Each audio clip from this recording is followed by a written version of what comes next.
ಶಾಂತಿ. ಮಧುರಾತಿ ಮಧುರ ಶಿವ ಪರಮಾತ್ಮ ತಂದೆಯ ಮಧುರ ಮಹಾವಾಕ್ಯವನ್ನು ಕೇಳೋಣ.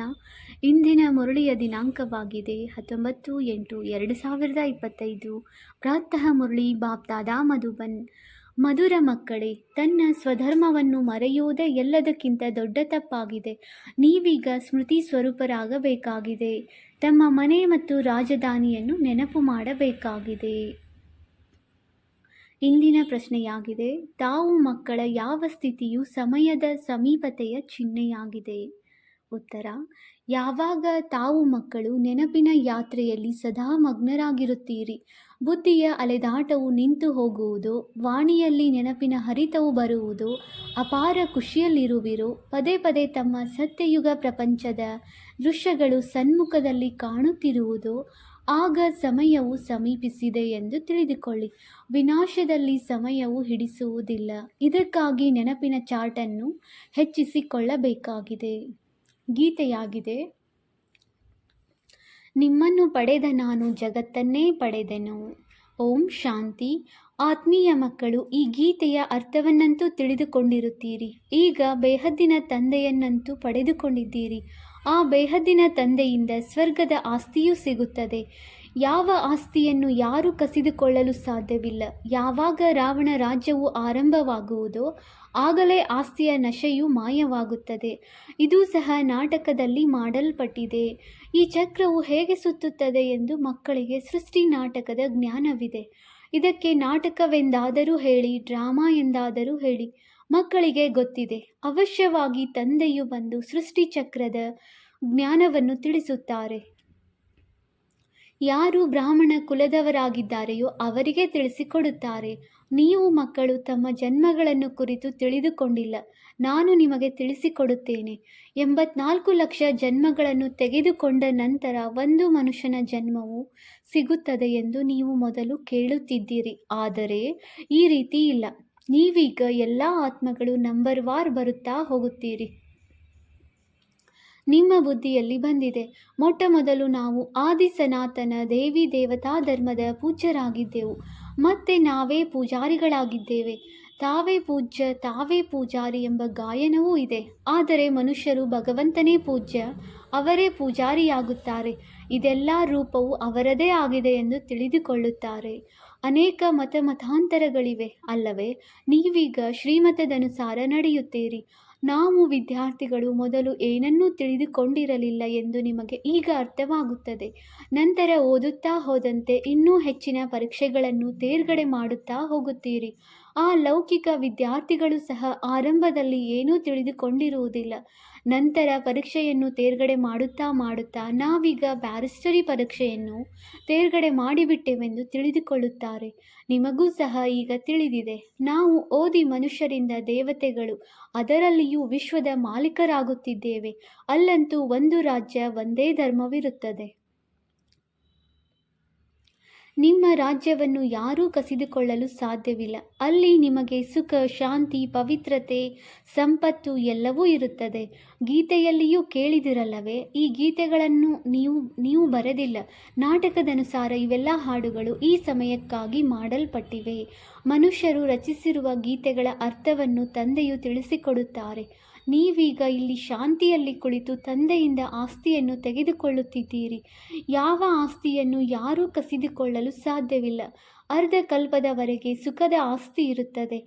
ತಂದೆಯು ತಿಳಿಸುತ್ತಾರೆ, ಮಧುರಾತಿ ಮಧುರ ಮಕ್ಕಳೇ, ಅರ್ಧ ಕಲ್ಪಕ್ಕಿಂತಲೂ ಹೆಚ್ಚು ಸುಖವನ್ನು ನೀವು ಅನುಭವಿಸುತ್ತೀರಿ.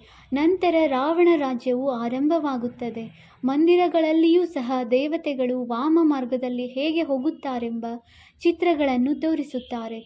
ಉಡುಪುಗಳಂತೂ ಅವೇ ಆಗಿವೆ. ಅವು ನಂತರದಲ್ಲಿ ಬದಲಾಗುತ್ತವೆ.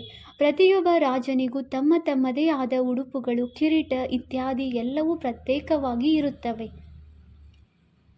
ನಾವೀಗ ಶಿವ ತಂದೆಯಿಂದ ಬ್ರಹ್ಮ ತಂದೆಯ ಮೂಲಕ ಆಸ್ತಿಯನ್ನು ತೆಗೆದುಕೊಳ್ಳುತ್ತಿದ್ದೇವೆಂದು ಮಕ್ಕಳಿಗೆ ತಿಳಿದಿದೆ.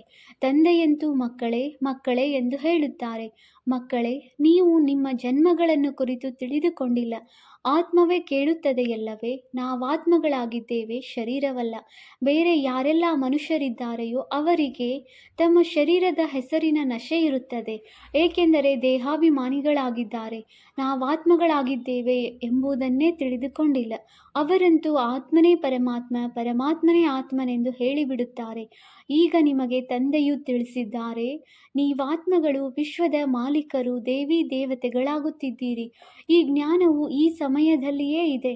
ನಾವೇ ದೇವತೆಗಳು, ನಂತರ ಕ್ಷತ್ರಿಯ ಮನೆತನದಲ್ಲಿ ಬರುತ್ತೇವೆ. 84 ಜನ್ಮಗಳ ಲೆಕ್ಕವು ಬೇಕಲ್ಲವೇ? ಎಲ್ಲರೂ 84 ಜನ್ಮಗಳನ್ನು ತೆಗೆದುಕೊಳ್ಳುವುದಿಲ್ಲ, ಎಲ್ಲರೂ ಒಟ್ಟಿಗೆ ಬಂದು ಬಿಡುವುದಿಲ್ಲ. ಯಾವ ಧರ್ಮದವರು ಹೇಗೆ ಬರುತ್ತಾ ಇರುತ್ತಾರೆ. ಚರಿತ್ರೆಯು ಹಳೆಯದರಿಂದ ಮತ್ತೆ ಹೊಸದಾಗುತ್ತದೆ ಎಂಬುದೆಲ್ಲವೂ ನಿಮಗೆ ತಿಳಿದಿದೆ. ಈಗ ಇದು ಪತೀತ ಪ್ರಪಂಚ, ಸತ್ಯಯುಗವು ಪಾವನ ಪ್ರಪಂಚವಾಗಿದೆ. ನಂತರದಲ್ಲಿ ಅನ್ಯ ಧರ್ಮದವರು ಬರುತ್ತಾರೆ. ಈ ಕರ್ಮ ಕ್ಷೇತ್ರದಲ್ಲಿ ಇದೊಂದೇ ನಾಟಕವು ನಡೆಯುತ್ತದೆ. ಇದರಲ್ಲಿ ಮುಖ್ಯವಾಗಿ 4 ಧರ್ಮಗಳಿವೆ. ಈ ಸಂಗಮ ಯುಗದಲ್ಲಿ ತಂದೆಯು ಬಂದು ಬ್ರಾಹ್ಮಣ ಸಂಪ್ರದಾಯವನ್ನು ಸ್ಥಾಪನೆ ಮಾಡುತ್ತಾರೆ. ವಿರಾಟ ರೂಪದ ಚಿತ್ರವನ್ನು ತೋರಿಸುತ್ತಾರೆ. ಆದರೆ ಅದರಲ್ಲಿ ತಪ್ಪಿದೆ. ತಂದೆಯು ಬಂದು ಎಲ್ಲ ಮಾತುಗಳನ್ನು ತಿಳಿಸಿ ಸ್ಮೃತಿ ಸ್ವರೂಪರನ್ನಾಗಿ ಮಾಡುತ್ತಾರೆ. ತಂದೆಯಂತೂ ಎಂದೂ ಶರೀರದಲ್ಲಿ ಬರುವುದಿಲ್ಲ, ತಪ್ಪನ್ನು ಮಾಡುವುದಿಲ್ಲ. ಅವರು ಸ್ವಲ್ಪ ಸಮಯಕ್ಕಾಗಿಯೇ ನೀವು ಮಕ್ಕಳಿಗೆ ಸುಖಧಾಮ ಮತ್ತು ನಮ್ಮ ಮನೆಯ ಮಾರ್ಗವನ್ನು ತಿಳಿಸಲು ಈ ರಥದಲ್ಲಿ, ಬ್ರಹ್ಮ ತಂದೆಯ ರಥದಲ್ಲಿ ಬರುತ್ತಾರೆ. ಕೇವಲ ಮಾರ್ಗವನ್ನಷ್ಟೇ ತಿಳಿಸುವುದಿಲ್ಲ, ಜೀವನವನ್ನೂ ರೂಪಿಸುತ್ತಾರೆ. ಕಲ್ಪಕಲ್ಪವು ನೀವು ಮನೆಗೆ ಹೋಗುತ್ತೀರಿ, ನಂತರ ಸುಖದ ಪಾತ್ರವನ್ನು ಅಭಿನಯಿಸುತ್ತೀರಿ. ನಾವಾತ್ಮಗಳ ಸ್ವಧರ್ಮವೇ ಶಾಂತಿಯಾಗಿದೆ ಎಂಬುದು ಮಕ್ಕಳಿಗೆ ಮರೆತು ಹೋಗಿದೆ.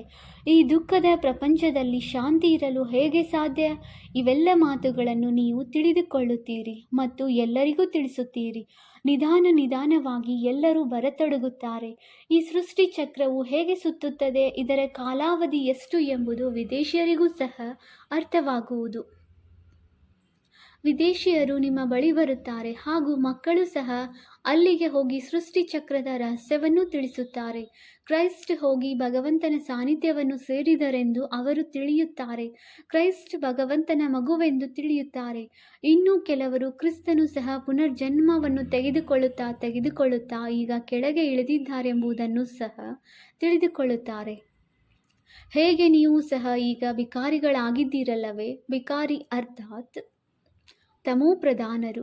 ಕ್ರಿಸ್ತನು ಸಹ ಇಲ್ಲಿಯೇ ಇದ್ದಾರೆಂಬ ಮಾತನ್ನು ತಿಳಿದುಕೊಳ್ಳುತ್ತಾರೆ, ಆದರೆ ಮತ್ತೆ ಯಾವಾಗ ಬರುತ್ತಾರೆ ಎಂಬುದು ತಿಳಿದಿಲ್ಲ. ಆದ್ದರಿಂದ ನೀವು ತಿಳಿಸಿ, ನಿಮ್ಮ ಧರ್ಮಸ್ಥಾಪಕರು ಪುನಃ ತಮ್ಮ ಸಮಯದಲ್ಲಿ ಧರ್ಮ ಸ್ಥಾಪನೆ ಮಾಡಲು ಬರುವರು. ಅವರಿಗೆ ಗುರುಗಳೆಂದು ಹೇಳಲು ಸಾಧ್ಯವಿಲ್ಲ, ಅವರು ಧರ್ಮ ಸ್ಥಾಪನೆ ಮಾಡಲು ಬರುತ್ತಾರೆ. ಸದ್ಗತಿದಾತನು ಕೇವಲ ಒಬ್ಬ ತಂದೆಯಾಗಿದ್ದಾರೆ. ಮತ್ಯಾರೆಲ್ಲರೂ ಧರ್ಮ ಸ್ಥಾಪನೆ ಮಾಡಲು ಬರುವರೋ ಅವರೆಲ್ಲರೂ ಪುನರ್ಜನ್ಮವನ್ನು ತೆಗೆದುಕೊಳ್ಳುತ್ತಾ ಈಗ ಬಂದು ತಮೋಪ್ರಧಾನರಾಗಿದ್ದಾರೆ.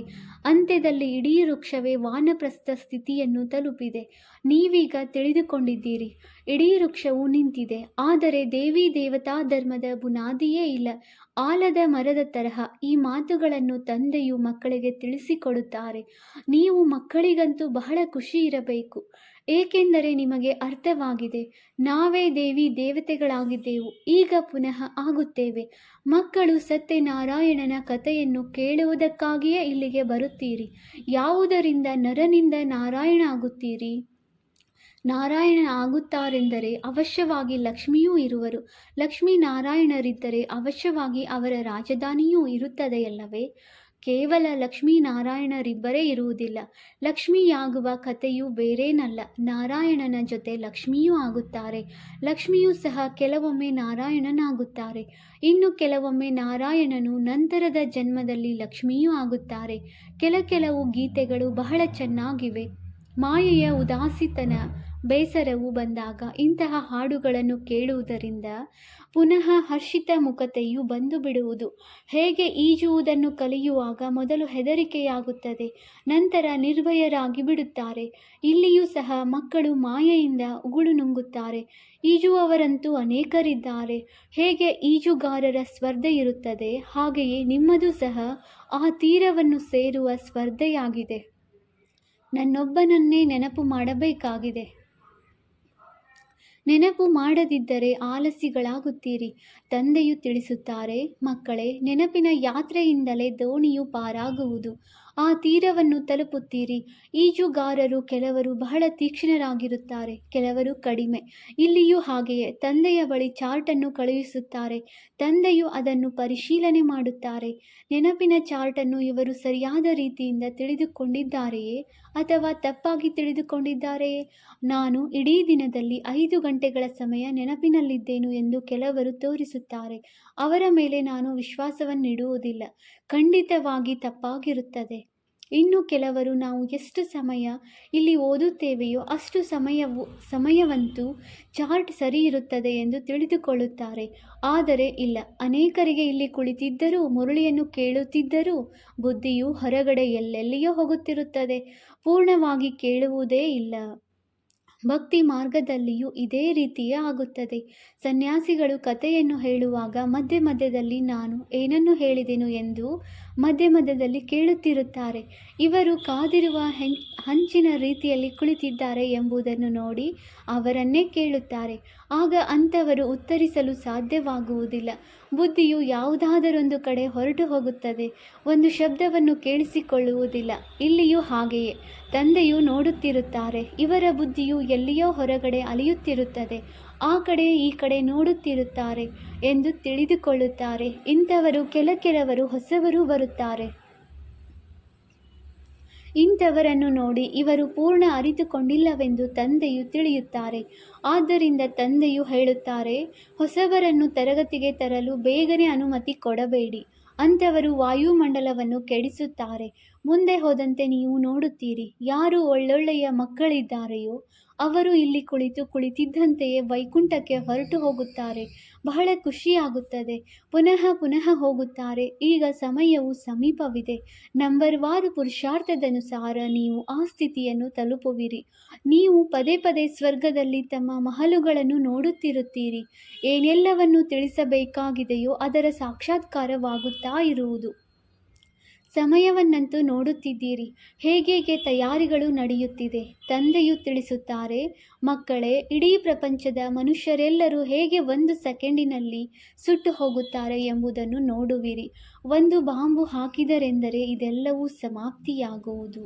ನೀವು ಮಕ್ಕಳಿಗೆ ತಿಳಿದಿದೆ, ಈಗ ನಿಮ್ಮ ರಾಜಧಾನಿಯು ಸ್ಥಾಪನೆಯಾಗುತ್ತಿದೆ. ಅಂದ ಮೇಲೆ ನೆನಪಿನ ಯಾತ್ರೆಯಲ್ಲಿ ಮಗ್ನರಾಗಿರಬೇಕಾಗಿದೆ. ಯಾರಿಗಾದರೂ ದೃಷ್ಟಿಯಿಂದಲೇ ಬಾಣವು ನಾಟುವಷ್ಟು ಯೋಗದ ಹರಿತವನ್ನು ತುಂಬಿಸಿಕೊಳ್ಳಬೇಕಾಗಿದೆ. ಅಂತಿಮದಲ್ಲಿ ಭೀಷ್ಮ ಪಿತಾಮಹ ಮೊದಲಾದವರಿಗೂ ಸಹ ನೀವೇ ಜ್ಞಾನದ ಬಾಣವನ್ನು ಹೊಡೆದಿದ್ದೀರಿ. ಅಂದರೆ ಕೊನೆಯಲ್ಲಿ ಇವರು ಸತ್ಯವನ್ನು ಒಪ್ಪಿಕೊಳ್ಳುತ್ತಾರೆ. ಜ್ಞಾನಸಾಗರ ಪತಿತ ಪಾವನನು ನಿರಾಕಾರ ಪರಮಾತ್ಮನಾಗಿದ್ದಾರೆ. ಕೃಷ್ಣನಾಗಲು ಸಾಧ್ಯವಿಲ್ಲ. ಕೃಷ್ಣನಿಗೆ ಜನ್ಮವನ್ನು ತೋರಿಸುತ್ತಾರೆ. ಕೃಷ್ಣನ ಅದೇ ರೂಪವು ಮತ್ತೆಂದೂ ಹೋಲುವುದಿಲ್ಲ. ಮತ್ತೆ ಸತ್ಯಯುಗದಲ್ಲಿ ಅದೇ ಮುಖ ಲಕ್ಷಣಗಳು ಸಿಗುತ್ತವೆ ಎಂಬ ಎಲ್ಲ ಮಾತುಗಳನ್ನು ಬಹಳ ಬೇಗನೆ ಅರಿತುಕೊಳ್ಳುತ್ತಾ ಹೋಗುತ್ತಾರೆ. ಪ್ರತಿಯೊಂದು ಜನ್ಮದಲ್ಲಿ ಪ್ರತಿಯೊಬ್ಬರ ರೂಪವು ಬೇರೆ ಬೇರೆಯಾಗಿರುತ್ತದೆ. ಈ ನಾಟಕದ ಪಾತ್ರವೇ ಹೀಗೆ ಮಾಡಲ್ಪಟ್ಟಿದೆ. ಅಲ್ಲಂತೂ ಬಹಳ ಸುಂದರ ರೂಪವಿರುತ್ತದೆ. ಈಗಂತೂ ದಿನ ಪ್ರತಿದಿನ ಕಳೆದಂತೆ ಶರೀರಗಳು ತಮೋ ಪ್ರಧಾನವಾಗುತ್ತಾ ಹೋಗುತ್ತದೆ. ಮೊಟ್ಟ ಮೊದಲಿಗೆ ಸತೋ ಪ್ರಧಾನರಿದ್ದವರು ನಂತರ ಸತೋ ರಜೋ ತಮೋ ಆಗಿಬಿಡುತ್ತಾರೆ. ಇಲ್ಲಿ ನೋಡಿ, ಎಂತೆಂತಹ ಮಕ್ಕಳು ಜನ್ಮ ಪಡೆಯುತ್ತಾರೆ. ಕೆಲವರು ಕುಂಟರಾಗಿರುತ್ತಾರೆ, ಕೆಲವರು ರೋಗಿಯಾಗಿರುತ್ತಾರೆ. ಏನೇನೋ ನಡೆಯುತ್ತಿದೆ. ಸತ್ಯಯುಗದಲ್ಲಿ ಈ ರೀತಿ ಇರುವುದಿಲ್ಲ. ಅಲ್ಲಂತೂ ದೇವತೆಗಳಿಗೆ ಮೀಸೆ ಗಡ್ಡ ಇತ್ಯಾದಿಯೂ ಇರುವುದಿಲ್ಲ. ಮುಖ ಲಕ್ಷಣಗಳಿಂದ ಇವರು ಸ್ತ್ರೀ ಇವರು ಪುರುಷನೆಂದು ಅರ್ಥವಾಗುತ್ತದೆ. ಮುಂದೆ ಹೋದಂತೆ ನಿಮಗೆ ಬಹಳ ಸಾಕ್ಷಾತ್ಕಾರವಾಗುತ್ತಿರುತ್ತದೆ. ಅಂದ ಮೇಲೆ ನೀವು ಮಕ್ಕಳಿಗೆ ಎಷ್ಟೊಂದು ಖುಷಿ ಇರಬೇಕು. ತಂದೆಯು ಕಲ್ಪವೂ ಬಂದು ನಮಗೆ ರಾಜಯೋಗವನ್ನು ಕಲಿಸಿ ಮನುಷ್ಯರಿಂದ ದೇವತೆಗಳನ್ನಾಗಿ ಮಾಡುತ್ತಾರೆ. ಇದೂ ಸಹ ನೀವು ಮಕ್ಕಳಿಗೆ ತಿಳಿದಿದೆ. ಅನ್ಯ ಯಾವುದೆಲ್ಲ ಧರ್ಮದವರಿದ್ದಾರೆಯೋ ಎಲ್ಲರೂ ಹೋಗಿ ತಮ್ಮ ತಮ್ಮ ವಿಭಾಗ ಪರಮಧಾಮದಲ್ಲಿರುತ್ತಾರೆ. ಆತ್ಮಗಳ ವೃಕ್ಷವನ್ನು ತೋರಿಸುತ್ತಾರಲ್ಲವೇ, ಈ ಚಿತ್ರಗಳಲ್ಲಿ ಇನ್ನೂ ತಿದ್ದುಪಡಿಯಾಗುತ್ತಾ ಹೋಗುತ್ತದೆ. ಹೇಗೆ ತಂದೆಯು ಸೂಕ್ಷ್ಮವತನದ ಬಗ್ಗೆ ತಿಳಿಸುತ್ತಾರೆ. ಸಂಶಯ ಬುದ್ಧಿಯವರಂತೂ ಮೊದಲು ಹೇಗೆ ಹೇಳುತ್ತಿದ್ದರು, ಈಗ ಏನು ಹೇಳುತ್ತಾರೆ ಎಂದು ತಿಳಿದುಕೊಳ್ಳುತ್ತಾರೆ. ಲಕ್ಷ್ಮೀನಾರಾಯಣರ 2 ರೂಪಗಳನ್ನು ಸೇರಿಸಿ ವಿಷ್ಣುವೆಂದು ಹೇಳುತ್ತಾರೆ. ಉಳಿದಂತೆ 4 ಭುಜಗಳನ್ನು ಹೊಂದಿರುವ ಮನುಷ್ಯರೇನೂ ಇರುವುದಿಲ್ಲ. ರಾವಣನಿಗೆ 10 ತಲೆಗಳನ್ನು ತೋರಿಸುತ್ತಾರೆ. ಈ ರೀತಿ ಯಾವುದೇ ಮನುಷ್ಯರು ಇರುವುದಿಲ್ಲ. ರಾವಣನನ್ನು ಪ್ರತಿ ವರ್ಷವೂ ಸುಡುತ್ತಾರೆ. ಇದು ಗೊಂಬೆಯಾಟವಾಗಿದೆ. ಶಾಸ್ತ್ರಗಳಿಲ್ಲದೆ ನಾವು ಬದುಕುವುದಕ್ಕೆ ಸಾಧ್ಯವಿಲ್ಲ. ಶಾಸ್ತ್ರಗಳು ನಮ್ಮ ಪ್ರಾಣವಾಗಿದೆ ಎಂದು ಮನುಷ್ಯರು ಹೇಳುತ್ತಾರೆ. ಭಗವದ್ಗೀತೆಗೆ ನೋಡಿ ಎಷ್ಟೊಂದು ಮಾನ್ಯತೆ ಇದೆ. ಇಲ್ಲಂತೂ ನಿಮ್ಮ ಬಳಿ ಮುರುಳಿಗಳು ಬಹಳಷ್ಟಿವೆ. ನೀವು ಇಟ್ಟುಕೊಂಡು ಏನು ಮಾಡುತ್ತೀರಿ? ದಿನ ಪ್ರತಿದಿನ ಹೊಸ ಹೊಸ ವಿಚಾರಗಳನ್ನು ಕೇಳುತ್ತಾ ಇರುತ್ತೀರಿ. ಜ್ಞಾನ ಬಿಂದುಗಳನ್ನು ಬರೆದಿಟ್ಟುಕೊಳ್ಳುವುದು ಒಳ್ಳೆಯದು. ಭಾಷಣವನ್ನು ಮಾಡುವ ಸಮಯದಲ್ಲಿ ಉಪಯೋಗಿಸಬಹುದು. ಭಾಷಣದ ವಿಷಯಗಳ ಪಟ್ಟಿಯನ್ನು ತಯಾರಿಸಬೇಕು. ಇಂದು ಈ ವಿಷಯದ ಮೇಲೆ ತಿಳಿಸಿಕೊಡಬೇಕು. ರಾವಣ ಯಾರು, ರಾಮನು ಯಾರು, ಸತ್ಯವೇನೆಂದು ನಾವು ತಮಗೆ ತಿಳಿಸುತ್ತೇವೆ. ಈ ಸಮಯದಲ್ಲಿ ಇಡೀ ಪ್ರಪಂಚದಲ್ಲಿಯೇ ರಾವಣ ರಾಜ್ಯವಿದೆ. ಎಲ್ಲರಲ್ಲಿ ಪಂಚವಿಕಾರಗಳಿವೆ. ತಂದೆಯು ಬಂದು ಪುನಃ ರಾಮರಾಜ್ಯದ ಸ್ಥಾಪನೆ ಮಾಡುತ್ತಾರೆ. ಇದು ಸೋಲು ಮತ್ತು ಗೆಲುವಿನ ಆಟವಾಗಿದೆ. ಹೇಗೆ ಸೋಲುಂಟಾಗುತ್ತದೆ? ಪಂಚವಿಕಾರಗಳೆಂಬ ರಾವಣನಿಂದ. ಮೊದಲು ಪವಿತ್ರ ಗೃಹಸ್ಥಾಶ್ರಮವಾಗಿತ್ತು, ಈಗ ಪತಿತರಾಗಿ ಬಿಟ್ಟಿದ್ದಾರೆ. ಲಕ್ಷ್ಮೀನಾರಾಯಣರೇ ಈಗ ಬ್ರಹ್ಮ ಸರಸ್ವತಿ. ನಾನು ಇವರ ಬಹಳ ಜನ್ಮಗಳ ಅಂತಿಮದಲ್ಲಿ ಪ್ರವೇಶ ಮಾಡುತ್ತೇನೆ ಎಂದು ತಂದೆಯು ತಿಳಿಸುತ್ತಾರೆ. ನಾವು ಸಹ ಬಹಳ ಜನ್ಮಗಳ ಅಂತ್ಯದಲ್ಲಿ ತಂದೆಯಿಂದ ಜ್ಞಾನವನ್ನು ಪಡೆಯುತ್ತಿದ್ದೇವೆ. ಇವೆಲ್ಲವೂ ತಿಳಿದುಕೊಳ್ಳುವ ಮಾತುಗಳಾಗಿವೆ.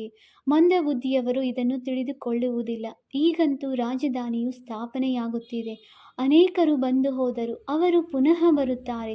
ಪ್ರಜೆಗಳಲ್ಲಿ ಬಹಳ ಕಡಿಮೆ ಪದವಿಯನ್ನು ಪಡೆಯುತ್ತಾರೆ. ಸತ್ಯಯುಗದಲ್ಲಿ ಅವರು ಬೇಕಲ್ಲವೇ? ಒಳ್ಳೆಯದು. ಮಧುರಾತಿ ಮಧುರ ಅಗಲಿ ಹೋಗಿ ಮರಳಿ ಸಿಕ್ಕಿರುವ ಮಕ್ಕಳ ಪ್ರತಿ ಮಾತಾಪಿತ ಬಾಪ್ದಾದಾರವರ ನೆನಪು, ಪ್ರೀತಿ ಹಾಗೂ ಸುಪ್ರಭಾತ. ಆತ್ಮಿಕ ಮಕ್ಕಳಿಗೆ ಆತ್ಮಿಕ ತಂದೆಯ ನಮಸ್ತೆ. ನಾವು ಆತ್ಮೀಯ ಮಕ್ಕಳಿಂದ ಆತ್ಮೀಯ ತಂದೆಗೆ ನೆನಪು, ಪ್ರೀತಿ ಹಾಗೂ ನಮಸ್ತೆ ನಮಸ್ತೆ ನಮಸ್ತೆ. ಧಾರಣೆಗಾಗಿ ಮುಖ್ಯ ಸಾರ. ಪಾಯಿಂಟ್ ನಂಬರ್ 1, ಸದಾ ಇದೇ ನಶೆಯಲ್ಲಿರಿ. ನಾವೀಗ ಈ ವಿದ್ಯಾಭ್ಯಾಸವನ್ನು ಮುಗಿಸಿ ಮನುಷ್ಯರಿಂದ ದೇವತೆಗಳು ಅರ್ಥಾತ್ ವಿಶ್ವದ ಮಾಲೀಕರಾಗುತ್ತೇವೆ. ನಮ್ಮ ರಾಜ್ಯದಲ್ಲಿ ಸುಖ, ಶಾಂತಿ, ಪವಿತ್ರತೆ ಎಲ್ಲವೂ ಇರುವುದು. ಅದನ್ನು ಯಾರೂ ಕಸಿದುಕೊಳ್ಳಲು ಸಾಧ್ಯವಿಲ್ಲ. ಪಾಯಿಂಟ್ ನಂಬರ್ 2, ಈ ತೀರದಿಂದ ಆ ತೀರವನ್ನು ಸೇರಲು ನೆನಪಿನ ಯಾತ್ರೆಯಲ್ಲಿ ಒಳ್ಳೆಯ ಈಜುಗಾರರಾಗಬೇಕಾಗಿದೆ. ಮಾಯೆಯಿಂದ ನೀರು ಕುಡಿಯಬಾರದು. ತಮ್ಮ ಪರಿಶೀಲನೆ ಮಾಡಿಕೊಳ್ಳಬೇಕು. ನೆನಪಿನ ಚಾರ್ಟನ್ನು ಯಥಾರ್ಥವಾಗಿ ತಿಳಿದುಕೊಂಡು ಬರೆಯಬೇಕಾಗಿದೆ. ವರದಾನ: ಪುರುಷಾರ್ಥ ಮತ್ತು ಪ್ರಾರಬ್ಧದ ಲೆಕ್ಕಾಚಾರವನ್ನು ತಿಳಿದು ತೀವ್ರಗತಿಯಿಂದ ಮುಂದುವರಿಯುತ್ತಿರುವಂತಹ ಜ್ಞಾನಪೂರ್ಣ ಭವ. ಪುರುಷಾರ್ಥದ ಮೂಲಕ ಬಹಳ ಕಾಲದ ಪ್ರಾರಬ್ಧ ಮಾಡಿಕೊಳ್ಳುವಂತಹ ಸಮಯ ಇದೇ ಆಗಿದೆ. ಆದ್ದರಿಂದ ಜ್ಞಾನಪೂರ್ಣರಾಗಿ ತೀವ್ರಗತಿಯಿಂದ ಮುಂದುವರೆಯಿರಿ. ಇದರಲ್ಲಿ ಎಂದೂ ಹೀಗೆ ಯೋಚಿಸಬೇಡಿ, ಇಂದಿಲ್ಲದಿದ್ದರೆ ನಾಳೆಯಾದರೂ ಬದಲಾಗಿ ಬಿಡುವೆ. ಇದಕ್ಕೆ ಹುಡುಗಾಟಿಕೆ. ಸಾಧಾರಣ ಪುರುಷಾರ್ಥ. ನೋಡುತ್ತಾ ಕೇಳುತ್ತಾ ಇದ್ದರೂ ಸಹ ಎಕ್ಸ್ಟ್ರಾ ಸಹಾಯದಿಂದ ಎಕ್ಸ್ಟ್ರಾ ಮಾರ್ಕ್ಸ್ ಕೊಟ್ಟು ಮುಂದುವರಿಸುತ್ತಿದ್ದಾರೆ. ಆದ್ದರಿಂದ ಜ್ಞಾನಪೂರ್ಣರಾಗಿ ಸಾಹಸ ಮತ್ತು ಸಹಾಯದ ವಿಶೇಷ ವರದಾನದ ಲಾಭ ಪಡೆಯಿರಿ. ಸ್ಲೋಗನ್: ಪ್ರಕೃತಿಗೆ ದಾಸ ಆಗುವವರೇ ಉದಾಸರಾಗುತ್ತಾರೆ. ಆದ್ದರಿಂದ ಪ್ರಕೃತಿ ಜೀತ್ ಆಗಿ. ಅವ್ಯಕ್ತ ಸೂಚನೆ: ಸಹಜ ಯೋಗಿ ಆಗಬೇಕೆಂದರೆ ಪರಮಾತ್ಮನ ಪ್ರೀತಿಯ ಅನುಭವಿಯಾಗಿರಿ. ಹೇಗೆ ಯಾವುದೇ ಸಾಗರನಲ್ಲಿ ಸಮಾವೇಶವಾದರೆ ಆ ಸಮಯ ಸಾಗರ ಬಿಟ್ಟರೆ ಬೇರೆ ಏನೂ ಕಾಣಿಸುವುದಿಲ್ಲ. ತಂದೆ ಅರ್ಥಾತ್ ಸರ್ವಗುಣಗಳ ಸಾಗರದಲ್ಲಿ ಸಮಾವೇಶವಾಗುವುದು. ಇದಕ್ಕೆ ಲವಲೀನ್ ಸ್ಥಿತಿ. ತಂದೆಯಲ್ಲಿ ಸಮಾವೇಶವಾಗಬಾರದು, ಆದರೆ ತಂದೆಯ ನೆನಪಿನಲ್ಲಿ, ಸ್ನೇಹದಲ್ಲಿ ಸಮಾವೇಶವಾಗಬೇಕು. ಓಂ ಶಾಂತಿ.